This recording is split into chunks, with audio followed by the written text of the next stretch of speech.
Bismillahirrahmanirrahim. Alhamdulillahi rabbil alamin. Wassalatu wassalamu ala nabiyyina Muhammadin wa ala alihi wa ashabihi wa man sara ala nahji ila yaumiddin, amma ba'du.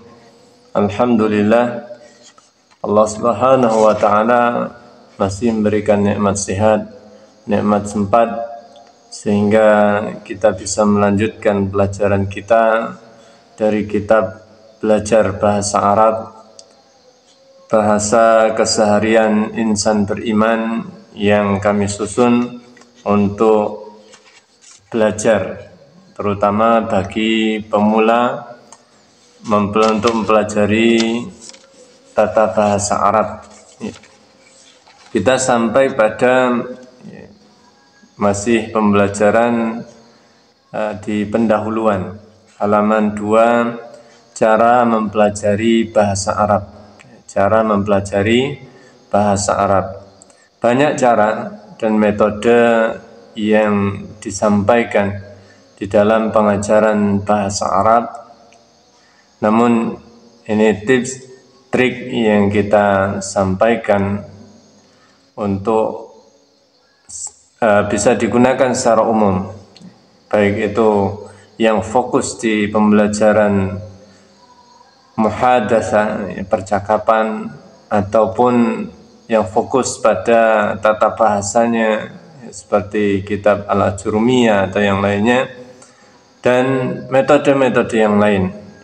Jadi cara-cara ini bisa dipakai di dalam pembelajaran setiap metode yang digunakan dalam pembelajaran. Cara mempelajari bahasa Arab, yang pertama, fahami apa yang biasa dipakai ketika kita mempelajari percakapan. Maka kita usahakan untuk memahami percakapan tersebut. Jangan sampai melewati suatu pelajaran kita tidak paham maknanya, maksudnya. Jadi kita pahami, termasuk ketika mempelajari misalnya Ajurumiyah atau yang lainnya, kita usahakan untuk kita pahami. Jadi yang pertama, hendaknya kita berusaha untuk memahami, termasuk bacaan-bacaan dalam sholat kita. Jadi ketika sholat, kita usahakan untuk kita pahami, baca Al-Quran, baca hadis Nabi SAW, dan doa-doa, zikir, kita usahakan untuk kita pahami, sehingga ketika kita memahami apa yang kita baca, itu akan menguatkan kefahaman kita, menguatkan keimanan kita, menguatkan semangat, motivasi kita. Kemudian yang kedua, kita digunakan dan dipraktekkan dalam kehidupan sehari-hari. Digunakan dan dipraktekkan dalam kehidupan kita sehari-hari. Jadi ketika kita mempelajari bahasa Arab, kita usahakan untuk kita gunakan, kita praktekkan dalam kehidupan kita sehari-hari. Misalnya belajar muhadatsah, percakapan, maka kita usahakan untuk kita terapkan sehari-hari. Kita gunakan, kita ajak orang lain untuk mempraktekkan percakapan tersebut. Kemudian ketika kita misalnya mempelajari tata bahasa, maka kita baca, kemudian kita gunakan kita praktekkan di bacaan-bacaan yang lain. Kalau kita seandainya kita sudah mempelajari tentang bacaan sholat, bacaan doa dan zikir, kita praktekkan dalam kehidupan kita sehari-hari. Demikian pula ketika kita mempelajari Al-Quranul Karim.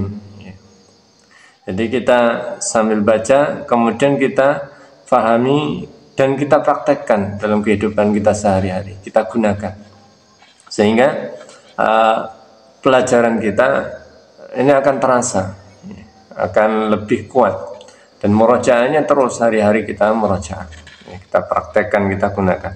Kemudian yang ketiga, minta pertolongan pada Allah Subhanahu wa taala. Banyak berdoa, banyak minta kepada Allah Subhanahu wa taala. Banyak meminta, banyak berdoa kepada Allah Subhanahu wa taala. La sahla illa ma ja'altahu sahla. Tidak ada yang mudah kecuali yang memang Allah Subhanahu wa taala berikan kemudahan. Jadi kemudahan itu dari Allah Subhanahu wa taala. Kita minta kepada Allah Kemudian yang keempat, yakin bahwa bahasa Arab merupakan bahasa yang mudah untuk dipelajari. Sehingga ketika kita menjumpai beratnya dalam belajar bahasa, beratnya dalam menghafalkan kosakata, beratnya dalam memahami uslub dan gaya bahasanya. Ketika kita meyakini bahwasanya bahasa Arab merupakan bahasa yang mudah dan memang dijamin oleh Allah Subhanahu wa taala kemudahan, bukankah Al-Qur'an dengan bahasa Arab? Allah Subhanahu wa taala sampaikan, "Walaqad yassarnal Qur'ana lidzikri fahal min mudzakir." Bukankah walaqad yassarnal Qur'an? Bukankah telah kami mudahkan Al-Qur'an? Fahal min mudzakir. Adakah orang-orang yang mau mengambil pelajaran? Jadi bahasa Arab itu bahasa yang mudah. Kalau kita mau memahami, mau mempelajari, mau untuk menggali, memurajaah dan yang lain. Jadi kita yakin bahwasanya bahasa Arab merupakan bahasa yang mudah dan kita minta pertolongan pada Allah Subhanahu wa taala, semoga dimudahkan oleh Allah tabaraka wa taala. Kemudian yang kelima, mempelajari tata bahasanya.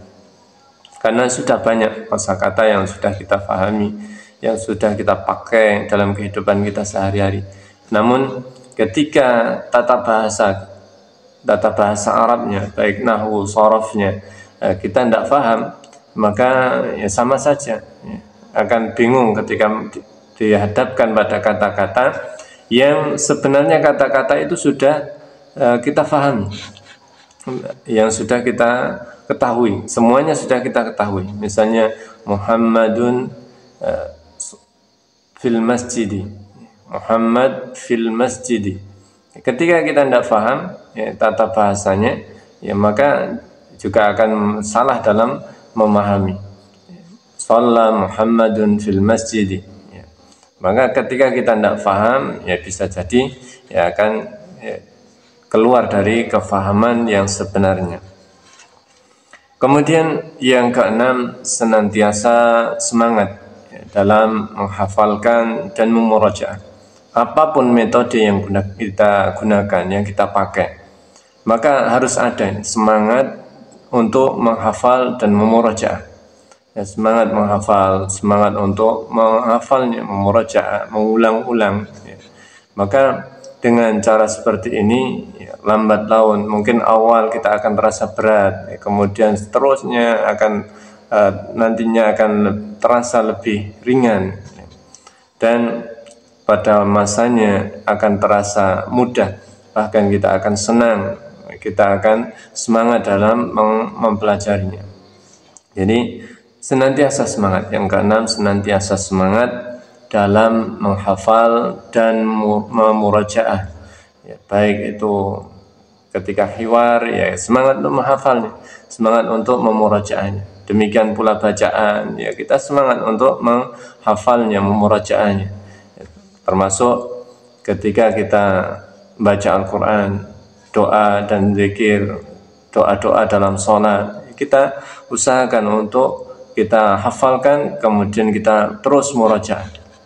Sehingga dengan sendirinya nanti akan saling menopang. Bahasa Arabnya akan tertopang dengan kosakata-kosakata yang ada dalam Al-Quran, ada dalam doa-doa kita, ada dalam zikir kita. Itu akan menopang dalam pembelajaran kita.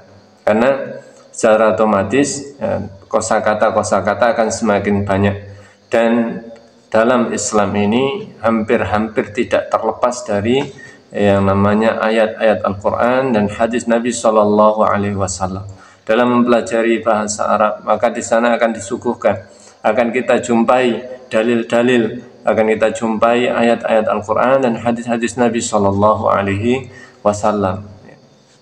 Dan memang tujuan utama belajar bahasa Arab itu bukan hanya sekedar kita bisa bahasanya, tapi bagaimana kita berusaha untuk memakainya. Kita memahami Al-Quran, memahami hadis Nabi SAW, dan berusaha untuk faham, memahami doa dan zikir kita, termasuk di dalam sholat-sholat kita.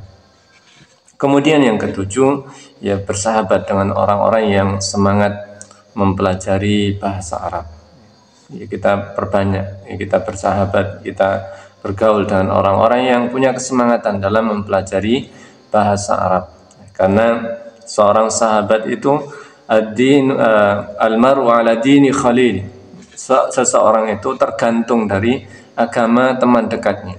Ketika teman dekat ini punya kesemangatan yang tinggi dalam mempelajari bahasa Arab, maka kita akan terbawa, akan ikut-ikutan untuk semangat mempelajari bahasa Arab. Demikian pula ketika teman dekat kita itu orang-orang yang enggan, orang-orang yang tidak mau mempelajari bahasa Arab, bahkan meremehkan, ya, maka nantinya akan terasa berat. Bahkan sikap itu akan menjadi sikap kita. Waliyadzubillah min dzalik. Dan kita berusaha untuk bersahabat dengan orang-orang yang gemar belajar mempelajari bahasa Arab. Ya, mudah-mudahan Allah Subhanahu wa taala memudahkan setiap langkah kaki kita untuk mempelajari bahasa Arab, dan mudah-mudahan Allah Subhanahu wa taala memudahkan setiap kita untuk memahami bahasa Arab dan memakainya dalam kehidupan kita sehari-hari, serta kita berusaha untuk memahami Al-Quran, memahami hadis Nabi Sallallahu Alaihi Wasallam, serta doa dan zikir kita, karena semuanya dengan bahasa Arab. Semoga Allah Subhanahu Wa Taala memberikan kemanfaatan bagi kita semuanya.